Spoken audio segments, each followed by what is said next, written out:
চলে আসলাম নতুন একটা ভিডিও নিয়ে। প্রায় 500 বছর পর যাচ্ছি বাবুকে নিয়ে ক্রিকেট প্র্যাকটিস। সম্পূর্ণ ভিডিও যদি তোমরা দেখে থাকো তাহলে অবশ্যই করে তোমরা বুঝতে পারবে এই ভিডিওর মধ্যে একটা সাহসিকতার পরিচয় আছে। যেহেতু কুড়েমিগিরি করে আমি যাচ্ছিলাম অটোতে করে, তো অটোতে করে পেছনে করে যেতেই বেশি স্বাচ্ছন্দ্য বোধ করি, কারণ সামনে বেশিরভাগ লোকজন সব ওঠানামা করে। যেহেতু কয়েকদিন ধরে অনেক বৃষ্টি হচ্ছিল, যে কারণে মাঠের পরিস্থিতি ঠিক এই রকম। কেমন দুম করে এসে ঝাড় দিচ্ছে। তো বন্ধুরা, তোমরা তো শুনতেই পারলে যে আমার এই কুটনি বান্ধবীগুলো আমি আসার সাথে সাথে আমাকে কি কি বললো। আর এই দিদিভাই দেখো একটা নতুন ফোন কিনেছে, যেটা আমাদের সবাইকে দেখাচ্ছে। তারপর নতুন ফোন যখন কিনেছে তখন তো এটা দিয়ে একটু সেলফি একটু ভিডিও হতেই পারে, তো ওটাই ওরা করছিল। আর এখানে দেখো আমি কোনো চেয়ারে জায়গা পাইনি, যে কারণে পাশে একটা ভ্যান ছিল, ভ্যানের উপরেই বসেছিলাম। আর এনার অবস্থাটা দেখো, ইনি এমনভাবে দেখছে, কি দেখছে বলো তো, দেখছে ওনার বর মানে আমাদের হিরো প্রসেনজিৎ লেবু গাছের উপরে উঠেছে, তার জন্য উনি ওইভাবে তাকিয়ে দেখছে।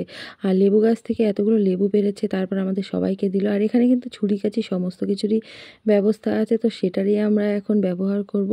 তো সবাই মিলে এখন এখানে লেবু খাওয়া হবে, তো সেটা সবাই এখন তোড়জোড় করে কাজ শুরু করে দিয়েছে। আর যে এখন এখানে লেবু কাটছে সে কিন্তু খাবে না, কারণ সে একাদশী করেছে। আর এই ছুরিটা দিয়ে পেঁয়াজ তারপর আমিষ অনেক কিছুই কেটেছে আগে পরে, কিন্তু তবুও আমাদের এইভাবে কেটে কুটে পরিষ্কার পরিচ্ছন্ন করে আমাদেরকে খাওয়ালো। তারপর দেখো এখানে একটা কলা পাতা এনে তার উপরেই সব কিছু রাখা হচ্ছে, কারণ পুরো ভ্যানের উপরে তো রাখা যায় না, যেহেতু খোলা টোলা সব কিছুই ছাড়ানো হয়ে যাচ্ছে। আর এখানে সবার আগে দিদি একটু টেস্ট করে দেখছে কেমন হয়েছে, মানে ঠিকঠাক মতো খাওয়া যাবে কিনা, টক কি মিষ্টি সেটাই উনি দেখছিল। তো খেয়ে বললো যে না ঠিক আছে, এবার তোমরা কাটতে পারো। তো তারপর কিন্তু পুরো যে কটা ছিল সব কটাই কাটা হয়েছে।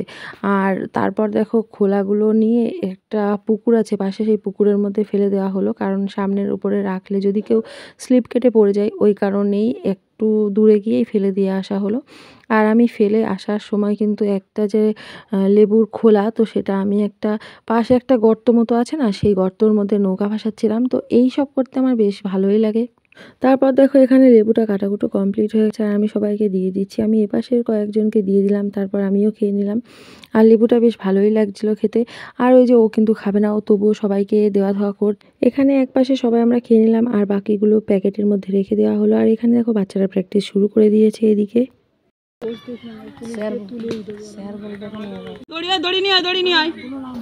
দেখো আবার গোলাপ নিয়ে এসছে এখানে, বেশ সুন্দর লাগছে গোলাপটা। আর দেখো যে টিনের একটা ঘর আমি দেখালাম, সেই টিনের ঘর থেকে এত বাজে বাজে খিস্তি গালাগালি দিচ্ছিল।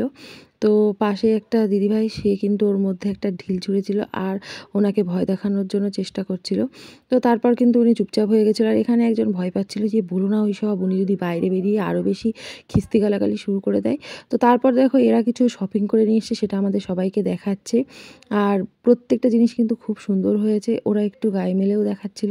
তারপর দেখো বাচ্চাদের প্র্যাকটিস প্রায় শেষের মুখে, এখন আমরা বাড়ির দিকে চলে যাব। তাছাড়াও কিন্তু এখানে একজন দেখো ব্লাউজ পরে এসছে এমন একটা ডিজাইনের, যেটা নিয়ে সবাই মিলে গসিপ করছিল। গসিপ এমনিই বলছিল যে ব্লাউজের কালারটা বেশ ভালোই লাগছে।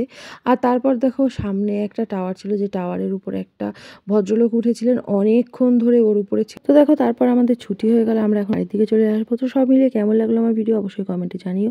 ভালো লাগলে একটা লাইক করে, দেখা হচ্ছে পরে নতুন একটা ভিডিওতে।